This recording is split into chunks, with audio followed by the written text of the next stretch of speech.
The rain had been falling for hours, drumming against the tin roof of our small storage facility like a relentless metronome. I stood at the edge of the main room, surrounded by rows of shelving units stacked high with crates and boxes, my eyes scanning the space as if searching for something out of place. "Kalen's been acting strange," said Zarek, his voice low and even as he stacked a crate onto a nearby shelf. "Keeps going off to the back room without saying what he's doing." I nodded absently, my attention still focused on the rows of storage. Something felt off. It was hard to put into words, but it was like a faint vibration beneath my skin, a warning that something was about to go terribly wrong. I made my way towards the back room, Zarek following closely behind me. The air inside was thick and still, heavy with the scent of old cardboard and damp earth. Kalen sat on the floor, his back against the wall as he carefully sorted through a stack of small boxes. "Hey," I said, trying to keep my tone light. "What's going on?" Kalen looked up, his eyes locked onto mine with an unnerving intensity. "Just cataloging some new supplies," he said, his voice flat and emotionless.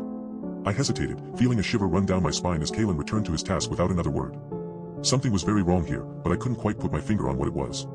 As the hours ticked by, the rain outside showed no signs of letting up, drumming against the roof with an unrelenting beat that seemed to seep into our bones. Zarek and I worked in silence, the only sound coming from the steady rhythm of water against tin.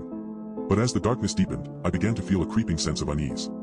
It started as a faint whisper in the back of my mind, but it grew louder with each passing minute, until I could feel it pulsing through every cell in my body like a living thing. And then, just as suddenly as it had begun, everything stopped. The rain ceased its relentless drumbeat, and an oppressive silence fell over the storage facility like a shroud.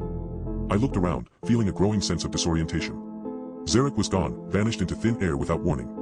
And Kalen. Kalen was standing in front of me, his eyes locked onto mine with an unnerving intensity that made my skin crawl. "You're not cataloging supplies," I said, trying to keep my voice steady. "What are you doing?" Kalen's expression didn't change, but something in his eyes seemed to shift, like a key turning in a lock. And then he spoke, his voice low and even as he replied, "I'm making sure everything is exactly where it should be."